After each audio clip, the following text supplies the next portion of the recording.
안녕하세요. 요즘 저 이민 사회에 어떤 게 핫 이슈인지 좀 듣고 싶어서 왔습니다. 아, 그래요. 네. 제가 요즘에 이제 우리 협회에서 계절 근로자 농어촌 일선 부족 문제 때문에 농어촌 네. 계절 근로자를 많이 하잖아요. 네.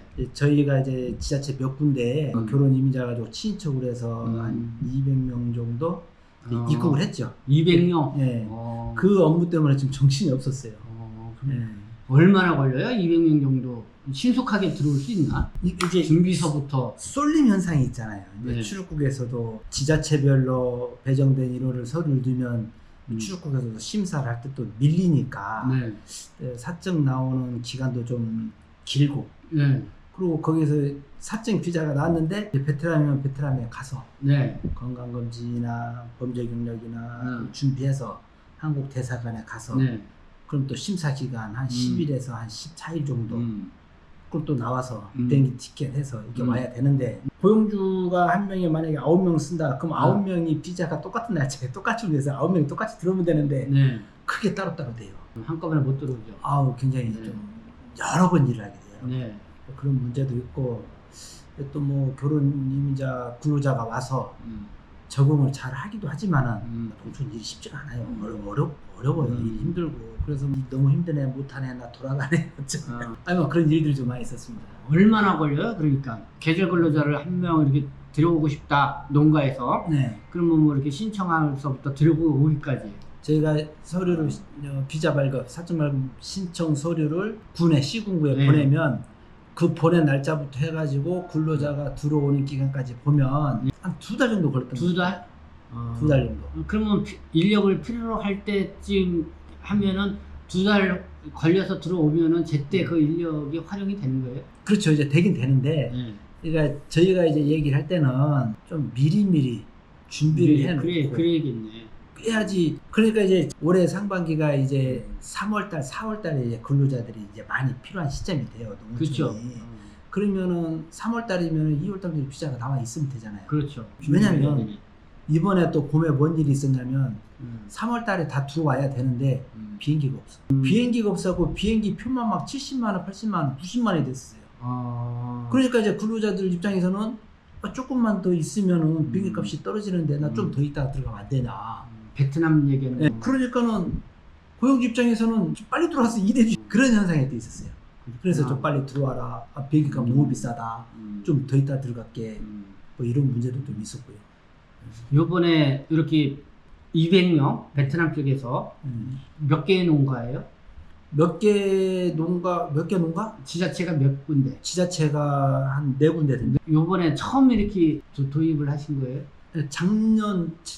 재작년에 처음 저희가 시작을 했고, 그다음에 작년에 조금 했고, 올해가 이제 세 번째니까 어느 정도 경험은 있으신 거구나. 준비는 다 됐죠. 그렇죠. 이제 시스템이나 이런 거 이제 다 되고 있는데, 이게 이제 농가, 또 지자체, 또 베트남 현지, 또 우리 이게 박자가 좀 잘 맞아져야 되는데, 네. 미스가 많이 나요. 어떤 점에서? 그러니까 이제 사증을 신청하기 위해서는 관련된 가족관계 서류, 뭐 서류가 또 여러 가지예요. 그렇죠. 그 서류를 다 맞춰야 되고. 가족관계. 서류 때문에 골치 아프다며요. 서류가 한 번에 잘 안 와요. 네. 그리고 오염된 서류들이 많고, 또 베트남에서 서류를 발급받으려면 또 시간 걸리고 뒷돈도 줘야 되고, 뭐가 잘 안 돼요. 범죄 경력 하나 신청하는데도 3주에서 4주 걸립니다. 그러니까 우리가 이제 이런 경우가 있었어요. 이런 경우. 그 비자가 다 나왔어요. 한국에서 사증이 나왔어. 베트남에 가서 건강검진을 받아야 돼요. 근데 건강검진을 받았는데 B형 간염이 나온 거예요. B형 감염? 네, B형 간염 비자가 안 줘요. 안 주죠. 그러니까 오래 기다려서 다 해가지고 못 들어오는 거예요. 그럼 또 다시 신청해야 돼. 비행기 타기 전에, 출국하기 전에 건강검진을 받아서 대사관에 한국에서 출국해서 사증 발급 인증서를 내주면 내주고, 그럼 베트남에 가서 관련된 서류를 준비해서 한국 대사관에 또 비자를 신청해야 돼요. 사증 발급 인증서까지 다 나온 상태에서 건강검진을 받았는데 B형 감염자다. 그렇죠. 몇 건이 있어야 돼. 그러니까 또 다시 시작해야 되는 거야. 그러니까 그 비중은 또 취소시켜야 되고. 그래서 제가 이제 출입국 저주본부에서 제가 발표를 한번 할 때 이런 행정의 문제가 있으니까 사증 발급 인증서를 신청하기 전에 건강검진 범죄 경력까지 같이 받으면 이런 문제가 없어지지 않겠냐, 그런 얘기를 한번 제안을 한번 드린 적이 있었는데 지금 뭐 수정이 안 되고 있네요. 지금 계절 근로자 제도가 시행된 지가 올해 10년째입니다. 10년째 된 거예요? 2015년, 15년, 16, 12년 동안은 네. 시범 운영하고 하고 그 다음에 이제 했는데 별로 없었어요. 이제 없고 3개월 코로나 기간 한 3년 있고 그때는 좀 중단됐다고 봐야 되고 네. 그리고 코로나 기간 2022년도에 풀려 22, 23, 24 그때 이렇게 그러니까 된 거예요. 실제로 3년째인데 네. 어때요? 계절 근로자가 어느 정도 좀 자리를 잡은 거예요? 지자체별로 좀 다른 것 같아요. 지자체에서 좀 담당 공무원이나 네. 그 지자체 기초단체장의 이제 마인드 이제 그런 거에 따라서 잘하는 데는 굉장히 잘하고 조금 뭐 일을 버벅대는 데는 아직까지도 좀 자리를 못 잡는 것 같아요. 잡고 근데 지금 한국의 농촌 현장 가면 계절 근로자 이 제도가 없으면은 농촌 일이 제일 안 들어가는 그렇죠. 거예요. 지금 여러 가지 문제들이 있지만 어찌됐든 농어촌 현장에는 저 미등록신 문제, 불법 체류자 분들이 일을 또 대신 해주고 있잖아요. 네. 근데 맨날 단속 가잖아. 단속. 단속하니까 일하고 있으면 이제 잡아가면은 이제 그 농민들 입장에서는 인력이 없잖아요. 네. 그러니까 인력이 다 잡혀서 딱 빠져나가면은 당장 일을 못 하니까 여기저기 수소문해서 일당 더 줄게라도 해서 데려다가 써야 되는 현상이 되는 거예요. 그러니까 이제 불법체류 단속이 뭐 나쁘다 좋다의 문제가 아니라 이런 문제가 발생했을 때 그 대안이 없다는 게 농어촌에서는 굉장히 불만이 많아요.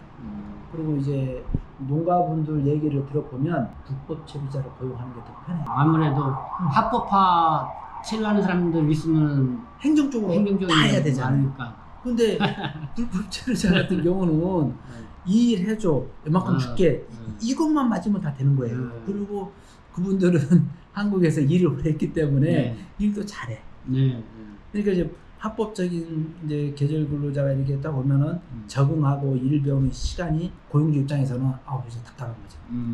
차라리 그럴 바에는 불법 체류자를 데리고 쓰는 게 자기한테는 편한 거예요. 알아서 다 하니까. 이런 애로사항이 또 있더라고요, 현장에 보니까.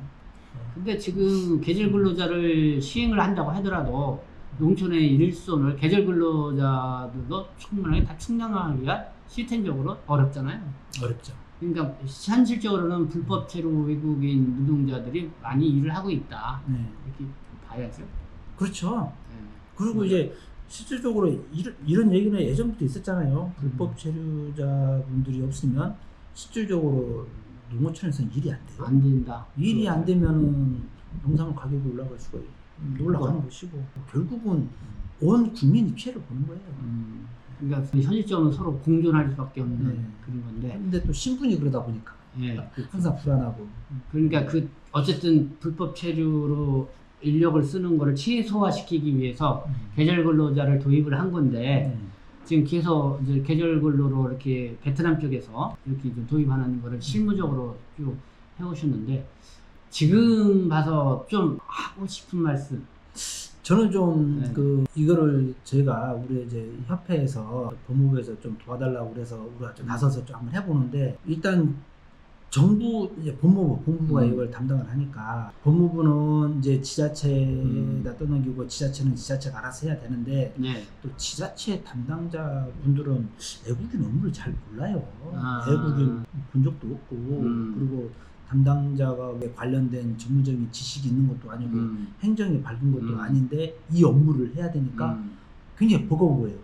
그래서 이제 제가 이렇게 쭉 해보니까 이거를 그 운영 기관, 그러니까 비영리 법인 단체라 됐든지 어떤 이런 업무를 수행할 수 있는 전문성이나 공신력이 있는 기관이나 단체나 협회에게 위탁사 위임을 하게 되면 이제 외국인 업무나 이런 게 전문성이 있으니까 그것도 하나의 좋은 방법이 될 거라는 생각은 하거든요. 그래서 요거를 좀 집중적으로 연구해서 한번 해보는 게 계절 근로자 제도가 완성되는 방법이 아닌가. 왜냐면은 지금 뭐 통해서 들어오기도 하고 결혼 이민자 가족 통해서 들어오기도 하고 국내 체류하는 유학생이나 뭐 다른 분들 참여할 수 있는데 MOU를 통해서 들어오는 분들은 뭐 소위 말하는 중간에 어떤 이제 브로커 뭐 이런 분들에 의해서 뭐 초기 비용이 문제가 이렇게 해서 오기도 하고 한국의 입국 수단으로서 계절근로자의 네. 이 비자를 악용하는 경우도 있고 실제로 뭐 이탈도 많이 생기고 하니까 음. 이제 그런 문제도 많이 발생을 하면은 결국은 농가 지자체가 문제가 많이 되거든요. 그래서 이제 저 이제 결혼 이민자 같은 경우는 솔직히 이탈률이 좀 없으니까 하긴 하는데 이게 제도적으로 어떤 이제 정책을 좀 다듬을 필요가 있다고 봐요. 그러니까 오기 전에 현지에서 기본적으로 얼마간의 좀 교육이 좀 있어야 돼. 이번에 저희가 와서 보니까 사람이 이제 일의 능률에 따라서 차이가 나는 건 당연한 건데 그냥 한국에 50도 온 사람이 있어요. 그러니까 일하러 와야 되는데 그냥 한국이 좋아서 안 온 거야. 그러니까 농가 입장에서는 이거를 월급 주면서 드리고 있자니 이게 답답한 노릇이고 왜 같이 여러 명이 일하는데 능률이 너무 떨어져. 그러니까 같이 일하는 사람이 또 피해인 거예요. 그러니까 이 친구를 이제 일을 너무 못하니까 안 되겠다. 너는 이제 좀 돌려보낸다. 된다. 그러면은 돌아가. 자기를 그러면 나 일 못해. 그래 그럼 나 우리 뭐 누나 언니 나 그 집에서 내가 지낼게. 그것도 안 돼. 그래서 좀 애로사항들이 좀 있어요. 그래서 정말로 농업의 일손 목적이 분명해야 되니까 그런 사전 교육 같은 것도 좀 하고 와야 되고 고용주분들에 대해서도 좀 그런 교육도 좀 필요해. 근데 뭐 하긴 하는데 그 제가 알기로는 강제성이 없는 것 같아요. 그 지자체에서 고용주분들 대해서 뭐 인권교육이라 하긴 하는데 그런 교육이 하긴 하는데 뭐 얼마나 실을 수 있는지는 제가 잘 모르겠어요. 교육에 대한 어떤 이해도를 높이기 위한 그런 그 농가랄까 고용주에 대한 그렇죠. 교육이 없다. 뭐 몇 시간씩 하긴 교육을 받는다고는 해요. 근데 해야 한다 하는데 잘 모르겠어요. 그런 생각도 들어요. 계절 근로자 제도가 외국 인력, 농촌 인력이 필요해서 들어오긴 하지만은 그러니까 한국에 처음 오는 사람들이고 한국에 대한 호기심도 갖고 들어온 사람들이 그래서 또 한국에 와서 좀 좋은 이미지를 갖고 그렇죠. 이렇게 갈 수 있게끔 거기에 따른 여러 가지 또 시너지 효과도 있지 않겠는가 그런 거를 또 잘 그렇죠. 살펴보고 이 제도를 펼쳐가는 게 필요하다. 근데 보통 저는 5개월 계약을 하고 있잖아. 5개월 있는 거를 들어와서부터 5개월 입국 날로부터 5개월이죠. 그 외국인 등록증을 내주는 거예요? 그렇죠. 3개월 이제 90일 안에 외국인 등록을 해야 되죠. 하니까 외국인 등록증 5개월짜리를 내주는 거예요? 그렇죠. 외국인 등록증을 이제 만들어 주고 그때 이제 체류 기간이 5개월로 해주는데 플러스 3개월 3개월 연장을 할수 있죠. 하고 그러면 그 8개월이 지나면 어떻게 되는 거예요? 나가야죠. 나갔다가 다시 들어올 수 있는. 근데 이제 고용주가 일이 많고 다시 채용을 하고 싶다. 서로가 맞으면은 재입국을 할 수 있죠. 재입국. 그때는 좀 수월한 건가 그럼? 그렇죠. 재입국을 하게 되면 좀 비자 발급이라는 게 좀 수월해지고. 그러니까 이제 재입국 비율이 높아질수록 농어촌의 계절근로 제도가 안정화가 된다고 봐야죠. 왜냐하면 신규만 들어오면 일이 안 되고 있다는 얘기잖아요. 그러니까 재입국 비율이 높아져야죠. 그러려고 하면은 농가도 좀 노력을 해야 되겠고 또 근로자들은 또 농가들이 원하는 만큼 그렇죠. 일을 해줘야 되겠고. 협회 단체 이름이 어떻게 되죠? 저희는 법무부 사단법인 한국이민사회 전문가협회입니다. 지금 그 협회 쪽에서는 어떤 역할을 하는 거예요? 이제 지자체들이 이제 계절 근로자 때문에 일을 잘 못하는 경우가 있으면 우리가 이제 어떻게 하면 된다 이런 얘기는 이제 컨설팅을 좀 해드리고 저희 협회 결혼 이민자 가족 근로자를 좀 도와주라 하면 우리 협회에 이제 등록돼 있는 결혼 이민자분들이 많아요. 그분들 해서 서류 만들어서 지자체에 해서 저희가 이제 현지에서 교육을 좀 시켜주고 행정 모든 일을 저희가 다 대행을 해줘요.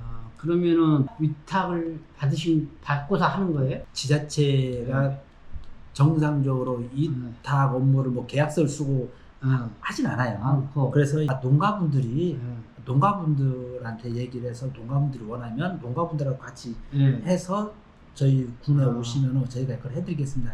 그래서 우리가 하고 있는 거예요. 농가 그 인력을 필요로 하는 농가분하고 그러면 직접 저하고 이제 선후배들로 돼 있는 분들도 있고 이제 농가가 인력을 어떻게 할 줄을 몰라가지고 군청에 가면 군청이 우리한테 부탁을 해서 우리가 이제 해주기도 하고 그쪽에 실질적인 담당 공무원들이 잘 모르니까 잘 안 하려고 하더라고요. 굉장히 잘하는 분들 잘해요. 근데 그분들은 재밌다고 하는데 업무가 너무 힘들어하시는 분들은 좀 기피하는 업무 중에 또 하나예요. 뭐 저는 알겠습니다. 어쨌든 그 계절 근로자가 언제 들어왔죠?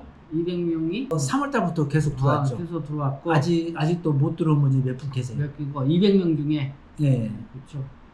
그럼 계속 어떻게들 잘 활동을 하고 있는지 계속 지켜보면서 필요한 그런 내용들 있으면 얘기해주고 좋겠습니다. 네. 자주 좀 방문해 주십시오. 그래서 참 이 계절 근로자가 한편으로는 참 좋은 제도인 것 같기도 하고 농촌 인력의 우리의 먹거리를 해결해 주는 데 있어서는 지금으로서는 효자 노릇을 하는 제도다 이런 생각이 드는데 근데 한국에서 단지 외국 인력으로만 들어오는다 이런 개념이 아니라 그렇죠. 한국에 처음 이렇게 들어오는 어떻게 보면 한국의 먹거리를 해결해 주기 위해서 들어오는 사람들 자부심도 갖게 해주고 그렇죠. 더 나가서 또 그 나라와 연결고리 해주는 다양한 그런 시너지 효과를 낼 수 있는 제도로 우리가 계속 아이디어를 좀 짜내고 그렇죠. 그런 방안도 할 일이 많이 있어요. 그러니까 이제 계절 근로자 제도가 제대로 안정이 되고 완성이 되면은 농어촌에서 또 발생할 수 있는 부가가치가 분명히 있습니다. 있죠. 분명히 있고 농어촌의 경쟁력이 살아나는. 그러면 이제 자꾸 농어촌이 경쟁력이 없고 부가가치가 없으니까 자꾸 사람이 빠져나가는 거잖아요. 그걸 만들어 주면은 사람도 다시 모이게 되죠. 그렇죠. 그러니까 사람이 모여. 한국의 농촌을 뭐 세계화 시킨다든가. 뭐 너무 거창하지 않아도. 그리고 개인도 뭐 한 5개월, 8개월 일해서 왔지만은 그렇다고 자기가 또 새로운 뭔가를 발견할 수 있는 기회가 되면 좋고. 그럼요. 왜냐면 근로자 입장에서는 5개월, 8개월 근무를 한다는 게 굉장히 좋아요. 왜냐면 E9처럼 여기 와가지고 뭐 5년, 10년 일하고 있으면 이제 가족 방문이 안 되잖아요. 자기가 나갔다 어떤 거 일해야 되는데 뭐 5개월 정도 열심히 일해서 목돈 만들어서 그 나라에 가서 하고 또 그 가족과 또 지내다가 또 일손 바쁠 때 그때 또 와서 또 서로가 좋죠. 서로가 좋죠. 우리 어떻게 보면 사돈 국가에서 온 사람들인데 그렇죠. 좋은 사돈을 둬서 그렇게 하면 여기 결혼으로 온 분도 좀 자부심도 가질 수 있고. 그렇죠. 이게 좋은 게 결혼 이민자분들이 오면 친정에 대한 걱정을 떨쳐버릴 수가 없어요. 그렇죠. 그러면은 자기가 뭔가 좀 도움을 줘야 되겠고 항상 신경이 그쪽으로 가 있어요. 그런데 한국에 오면은 자기 애들 키우고 자기 가족 챙기기도 바빠요. 우리나라 구조상. 그런데 자기 친정까지 챙겨야 된다? 버겁거든요. 그럼 너무 친정 쪽으로 생각이 구조로 가 있으면 상대적으로 남편 입장이나 이쪽에서 조금 불편함이 있을 수 있죠. 근데 그쪽 가정이 누군가가 와서 한다. 그럼 조금 부담을 덜어낼 수도 있죠. 그런 면에서도 좋다고 봅니다. 지금까지 우리 EKW 방송의 이민사회 팀장 박창조 팀장님 그리고 우리 한국 이민사회 전문가협회의 우리 본부장님 박사 본부장님이 함께했습니다. 다음에 또 뵙겠습니다. 감사합니다. 고맙습니다.